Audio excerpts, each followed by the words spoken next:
Hi, my name is Peter Granberg, the Pro Audio and Software Product Manager here at Panasonic Connect.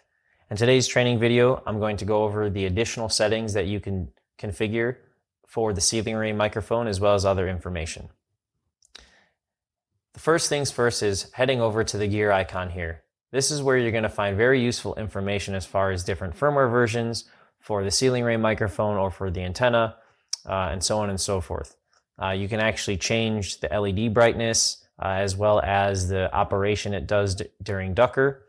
You can change the authentication. You can add an image based off of what you'd like to know to say and pick out, oh, based off of this image, this is this ceiling array microphone. There's additional network settings that you can go and see here, as well as edit Dante network settings. You can do a restore. So if you have a previous file or a previous setting of the ceiling array microphone, you can look for that and then actually re-upload that to make sure that it's okay in the same settings. And then you can go into the advanced audio setting. So this setting is actually pretty useful in case you want to change the Dante out patch settings. So you can actually change Dante out to a different channel if you wanted to. So it really kind of gives you the ultimate customization and flexibility in terms of fine-tuning your system. And then you can also change the beamforming settings of the ceiling array microphone. You can change the beam width, you can change how fast it switches, and you can actually change the automatic mute function. So there's a lot of different things that you can do when it comes to advanced device settings.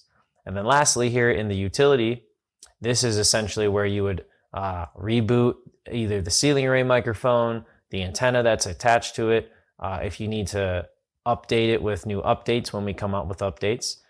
We can actually take logs for troubleshooting for both the ceiling array mic and the antenna, as well as being able to reset both.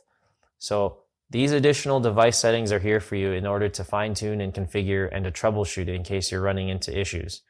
Definitely take advantage of that in case you need to. But again, I just wanted to go over the additional device settings to make sure that you are all aware of this. And that concludes the video. And again, my name is Peter Granberg, the Pro Audio and Software Product Manager here at Panasonic Connect. Thanks for joining, and I'll catch you next time.